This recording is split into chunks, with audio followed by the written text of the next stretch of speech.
우리 땅 곳곳에 잠들어 있는 소중한 문화유산들을 보호하고 관리하기 위해 한국문화재재단에서 활발하게 운영하고 있는 사업이 있다. 매장 문화재가 있을 가능성이 있는 지역에서 소규모 건설 사업을 진행할 때 실시하는 발굴 조사를 국가 및 지방자치단체에서 적극적으로 지원하는 소규모 발굴 지원 사업. 소규모 발굴 지원 제도는 개인이나 그리고 또 영세 사업자가 집을 짓는다든지 또 어떤 소규모 건설 사업을 할 때 그 매장 문화재 유전 지역이 발견되면은 거기에 대한 발굴 조사를 해야 되는데 그 비용을 국가가 전액 지원해주는 그 제도입니다. 우리 선조들의 숨결이 깃들어 있는 문화재를 지켜나가는 현장 속으로 공감 문화유산이 찾아간다.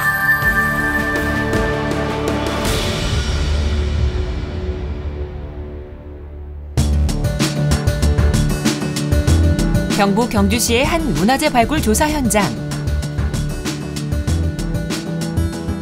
단독주택 신축 부지 조성 공사를 앞두고 유적지 발굴 조사가 한창. 이곳에서 부지런히 작업을 하는 사람들, 바로 한국문화재재단 문화재조사연구단이라는데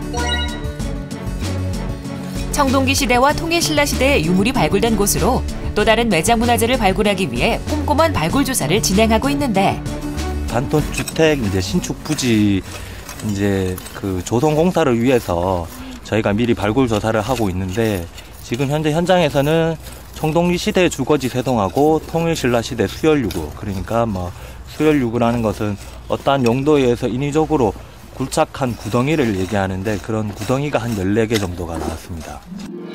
소규모 발굴 지원 사업은 전국 각지에서 개인 및 영세 사업자가 매장 문화재 유존 지역에서 단독주택, 농업시설, 개인 사업자의 건축물, 공장을 추진할 경우에 일체의 발굴 경비를 지원하는 제도이다. 건축법 시행령 발표 제1호에 따른 단독주택이나 농어업, 농어촌 및 식품산업기본법 제3조 제2호에 따른 농업인 또는 어업인이 그 사업 목적에 활용하기 위해 설치하는 시설물 등 세부 자격 기준에 해당하는 경우 발굴 사업을 지원하고 있다. 이와 같은 제도를 통해서 그 작은 부분의 어떤 건설 공사에서도 그 문화재가 훼손되는 것을 방지하고 또 그로 인해서 보존 관리에 아주 유용한 측면이 있고 또 개인이나 영세 사업자에게는 발굴 조사에 드는 비용을 경감하고 덜게 해주는 그런 좋은 제도라고 생각됩니다. 발굴에서 나온 유구와 유물을 하나하나 측량하여 도면화하는데 실측 도면은 발굴 뒤에 남는 가장 귀중한 자료가 된다고. 먼저 이 유구를 조사를 하게 되면 저희가 도면화 작업을 합니다. 그러면 도면화 작업을 하는데 이 유구의 인면과 단면이 필요한데 그렇게 기록을 남기자면은 유구의 그런 높낮이를 측정을 해서 그걸 도면화하기 때문에 레벨링 작업이 필요한 겁니다. 또 다른 발굴 현장에서도 도면화 작업이 계속되는데 이곳은 삼국시대 유물이 발굴된 곳으로 더욱 꼼꼼한 작업이 진행된다. 유물이 나온 자리와 유구의 구조는 곧 유물의 생명과 같은 것이라고 할 수 있다는데 원래 이곳은 근린생활시설을 짓기에 앞서서 시굴 조사 과정에서 문화재가 발견되어서 저희가 발굴 조사를 실시하고 있는데요. 현재 삼국시대 적성 목가품 2기와 추정 적성 목가품 2기가 확인된 상태로 저희가 분포 확인 조사까지만 실시한 상태입니다. 근린생활시설 건축을 목적으로 한창 공사를 진행하던 중 삼국시대 적성 목곽분 4기가 발견된 지역. 이곳에 또 어떤 매장 문화재가 잠들어 있을지.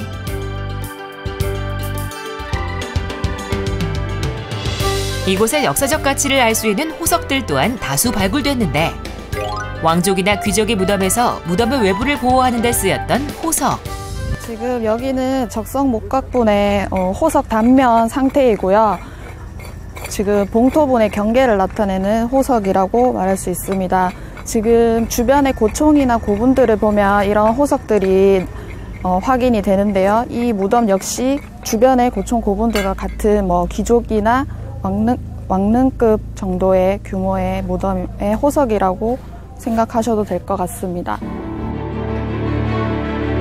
돌무지 덧날 무덤이라고 불리는 적성 목곽부는 통일신라 시대 때 귀족이나 왕족들의 무덤으로 많이 쓰였던 양식으로 유물들이 많이 나왔던 무덤이다. 저희가 지금 주변에 고총 고분들이 많이 분포하고 있어서 같은 유물이 나올 가능성이 많기 때문에 아마 비슷한 계층으로 봐도 될 것 같습니다.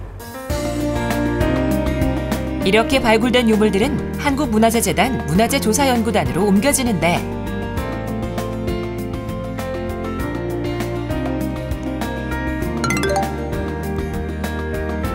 유구한 역사를 거치면서 온전한 형태로 나오지 않고 깨지거나 부서진 상태로 나오는 발굴 유물들을 복원하는 과정. 보존 처리 전에는 현재 상태가 어떤지 생김새를 살펴보고 실측을 하는 도면화 작업이 진행된다. 여기서 지금 작업하는 거는요, 소규모 현장에서 나온 그 토기들을 1차적으로 세척을 하고요. 그리고 실측을 해야 되는데, 보고서를 작성하기 위해서 실측을 해야 되는데, 실측 전에는 저희가 이제 깨진 토기들이 많아요. 그 토기들을 다시 이제 접합을 하고 복원을 하고, 그리고 이렇게 탁본을 하는 경우에는 실측을 했을 경우에 문양이 잘 표현되지 않는 부분들이 있어요. 그런 경우에는 탁본을 해서 저희가 이제 보고서에 같이 첨부를 합니다.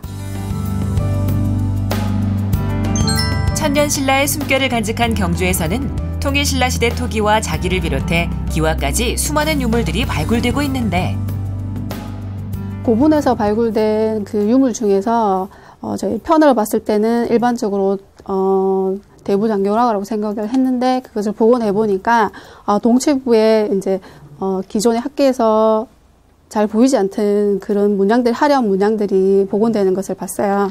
아마도 이 토기들은 아마 학계에서 상당히 주목을 끌 거라고 생각하는데, 이런 토기를 이제 여기서 발굴할 수 있어서 상당히 자부심도 느끼고 뿌듯하고 기억에 남는 그런 유물입니다. 한국문화재재단 문화재조사연구단의 섬세한 작업을 통해 옛 모습을 복원한 유물들. 이렇게 복원된 유물의 전량은 하나도 빠짐없이 국가로 귀속된다. 이제 소규모 발굴 조사라도 원형 보존이 되는 그런 유적들이 좀 있습니다. 특히 이제 예를 들면은 강화도의 그 선정리 같은 경우는 대규모 어떤 적신 건물지가 나와서 거기 어떤 그 당시에 강화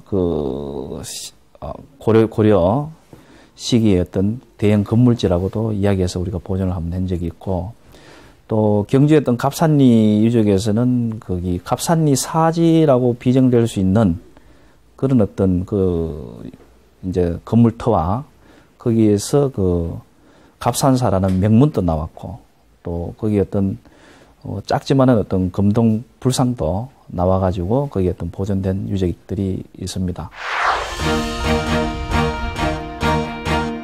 발굴 유물 가운데 금속 유물들이 옮겨지는 곳이 따로 있다는데 바로 한국문화재재단 문화재조사연구단 보존과학실.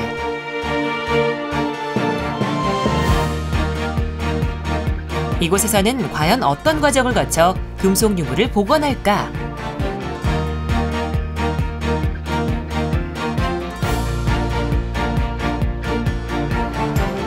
눈으로는 확인할 수 없는 유물의 내부 형태를 확인하기 위해서 엑스레이 조사를 실시하는 과정입니다. 먼저 출토된 유물의 처리 전 상태를 파악하기 위해 엑스레이 조사를 진행하는데 금속 유물을 손상시키지 않으면서 내부의 상태를 정확하게 확인할 수 있다. 지금 엑스레이 사진 상태에서 보시듯이 눈으로는 확인할 수 없는 내부에 감춰진 금속의 문양을 확인하실 수 있습니다. 지금 보시는 것처럼 흙으로 감춰져 있던 부분 안에서 엑스레이를 통해서 지금 보시는 것처럼 금속으로 된 삼각 거치문의 문양을 확인하실 수가 있습니다. 이처럼 엑스레이 조사는 유물을 조사하기 위한 가장 기본적인 과정이라고 할 수 있습니다. 사전 조사가 다 끝난 유물은 표면의 이물질을 제거하는 작업을 진행한다. 철제 유물은 공기를 이용해 이물질을 불어내고 망치나 끌로 때려내기도 하지만 금동 유물은 현미경으로 보면서 하나하나 흙을 제거해야 한다고. 금동 유물 같은 경우는 재질이 약하기 때문에 현미경으로 관찰하면서 메스나 면봉 같은 것으로서 미세하게 작업을 합니다. 그리고 나면 약품 처리를 진행한다. 유물에 금속 성분이 남아있으면 계속 부식이 진행되기 때문에 꼭 필요한 과정. 약품 처리된 유물은 건조 과정을 거쳐 수분을 제거한다. 마지막으로 접합과 복원 과정을 진행하는데 형태가 없는 유물의 경우에는 기존 자료와 수치를 통해 3D 원형 복원을 진행한다. 한국문화재재단 문화재조사연구단에서는 1997년도 보존과학 전단팀을 설립한 이후 현재까지 무려 2만 점 이상의 유물을 보존 처리해왔는데 과거 우리 조상님들이 남긴 유형의 문화재를 그 현대의 과학적인 기술과 지식을 가지고 온전히 보존을 해서요. 결국은 우리 세대만이 아니라 후손들에까지 온전히 물려주는 게 보존과학의 가장 큰 역할이 아닐까 생각을 합니다. 앞으로도 전국 곳곳에 수많은 발굴 현장을 뛰어다니며 우리 문화재를 지키기 위한 노력을 벌여나갈 계획이라고. 또 공기관으로서 공적 업무를 대행하는 기관으로서 최단으로 노력해서 민원의 어떤 불편함을 해소시키기 위해서는 문화재도 보존하고 또 민원의 어떤 경제적 부담을 빨리 해소하고 또 공사기간을 단축시켜주기 위한 그래서 최대한으로 노력을 해야 된다고 생각되고 또 그것을 위해서 앞으로 매진하겠다고 그런 어떤 조사원들과 같이 열심히 하겠다는 그런 다짐을 해봅니다. 선조들의 숨결이 녹아있는 소중한 문화유산인 매장문화재를 잘 보존하고 관리해 나가는 기회가 되기를 바란다.